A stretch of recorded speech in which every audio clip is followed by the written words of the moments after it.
Olá pessoal, todos bem? Estamos aqui então hoje para um vídeo explicativo da atividade 2 da unidade curricular 7. A atividade ela solicita então que a gente calcule o salário do colaborador Guilherme e o prolabore da sócia Mariana e também que a gente indique lá nos campos em amarelo o valor total de cada imposto, certo? Também é muito importante que a gente apresente a memória do cálculo, que se apresenta ali ao lado, certo, da folha de pagamento. Vamos então baixar aqui o nosso material, certo? Inicialmente, então, aparece a tela do simulador, uma tela inicial que vocês podem clicar aqui se quiserem ir direto, certo? Para as abas. O cadastro da empresa, então, né? Para vocês terem como base e os dados da folha de pagamento. Muito importante a gente acessar esse conteúdo aqui, porque às vezes o aluno vai direto lá para o cálculo da folha e aí ele não se dá conta que aqui tem dados muito importantes, como por exemplo, né, o valor da Ester, o cálculo da Ester já vem como exemplo para vocês, mas ele tem dados diferentes dos dados do colaborador Guilherme, certo? Então, o salário é o mesmo, mas a comissão é diferente, as horas extras também são diferentes, certo? Então, aqui é muito importante que a gente, então, observe as informações, então, de cada colaborador, certo? E também aqui da sócia Mariana.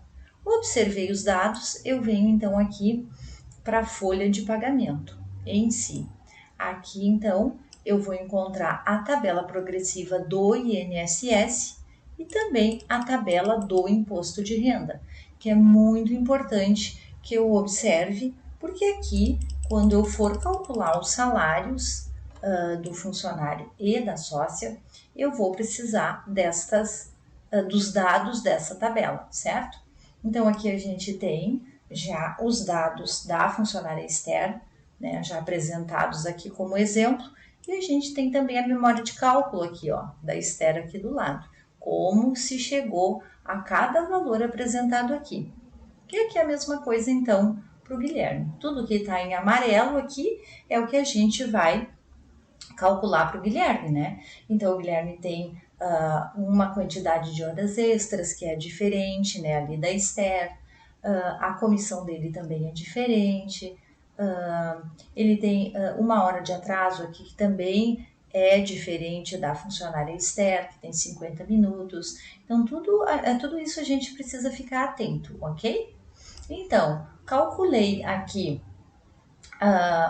as horas extras, o descanso semanal sobre as horas extras, tudo está aqui desse lado, ó, pessoal. Aqui desse lado a gente tem um discriminativo de como a gente, o passo a passo de como a gente chega em cada um dos valores, ok?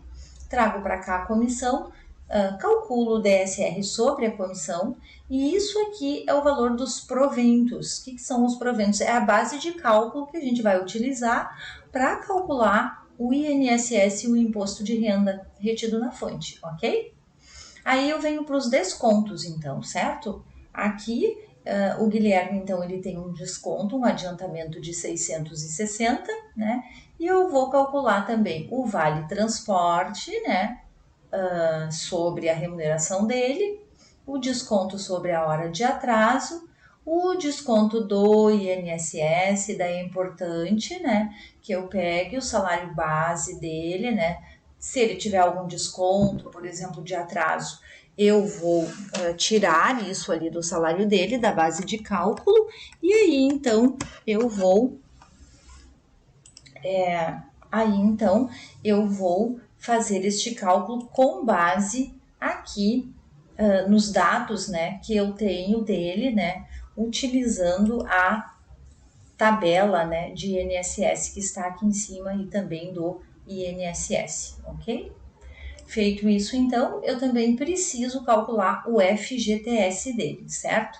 Que também eu vou utilizar a mesma base de cálculo, ok? Descendo, então, eu vou aqui calcular o prolabore, então, da Mariana, né? Da sócia Mariana, ok? observando que aqui também eu tenho os dados, né, os dependentes, né, o valor do Prolabore, ele está todo contendo aqui também nessa parte da frente. Certo, gente?